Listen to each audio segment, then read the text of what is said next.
السلام علیکم ورحمۃ اللہ وبرکاتہ۔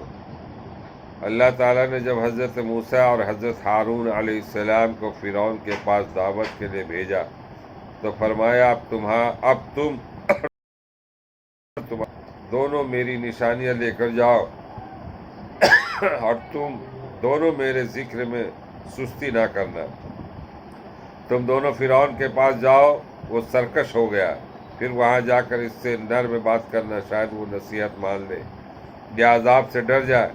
دونوں بھائیوں نے عرض کیا، اے ہمارے رب، ہم اس بات سے ڈرتے ہیں کہ کہیں وہ ہم پر زیادتی نہ کر بیٹھے اور وہ زیادہ سرکشی نہ کرنے لگے کہ جس زیادتی اور سرکشی کی وجہ سے ہم تبلیغ نہ کر سکیں۔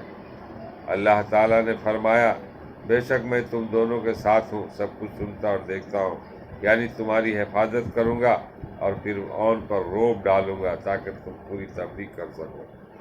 سورہ طٰہٰ۔ اللہ تعالیٰ ہم لوگوں کو پڑھنے اور سننے سے زیادہ عمل کرنے کی توفیق عطا فرمائے۔ وما علینا الا البلاغ۔